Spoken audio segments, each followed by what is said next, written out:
The world that they showed me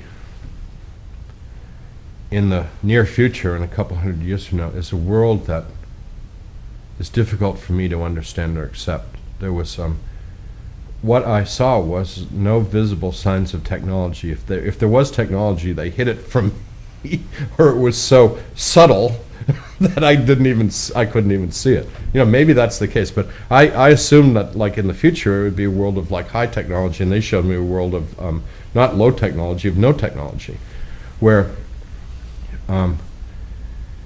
people's relationship with God, with the creation, and with one another was so intense that human beings controlled the weather of the planet. Not just for the welfare of human beings, but for the welfare of the entire planet. Everybody in the world was telepathically connected to everybody else in the whole world. People raised food by simply, meditating or thinking about the food, and the food would just grow, and then they would pick it and eat it. I mean, it was, not instantaneous, but just happened before your eyes. I mean, a cabbage would grow from a seed to a full-blown cabbage in a matter of a few minutes. People lived in small communities. People could move from community to community freely if they wanted to. Most people didn't move around very much. Some communities put an emphasis on music, some communities put an emphasis on science, some communities put an emphasis on celebration, liturgy, worship. Some communities spent their time on physical relaxation and enjoyment, sports, and that sort of thing. Some communities were very contemplative and did seemingly very little. Some communities were very active and sort of like were very much engaged with their environment, sort of what we would call gardeners, but they were literally environmental sculptors, making these very beautiful places with the vegetation and the geology around them. I mean, different communities had different emphasis, but they lived in total harmony with the flora and the fauna around them, in complete harmony with one another, and the main emphasis of every community was the individuals in the community, and most especially the children.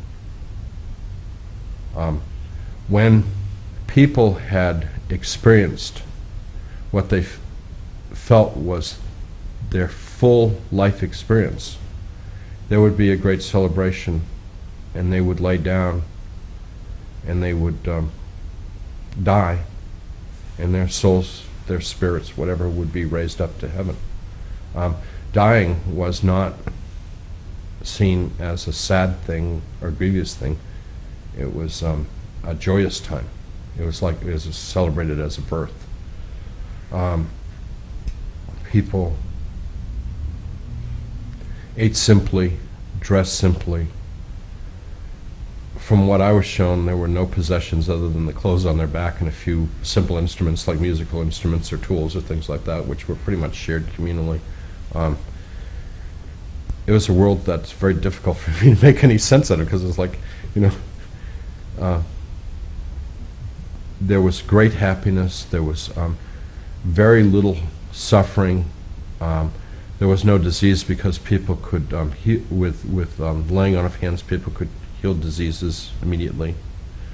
The only real suffering that they showed me was sometimes people felt a sense of separateness, and the community would allow these people to feel that, but they would pray for that person, they would surround that person with love and bring that person back into the community. So it was possible for people to move a little bit away from the spirit of the community, but they were brought back into the community. No one was left, no one was ever lost for very long. But it was important sometimes for people to feel, to appreciate what they had. They needed to, lose a little bit of it once in a while. The Spirit of Christ lived in every heart, fully and completely.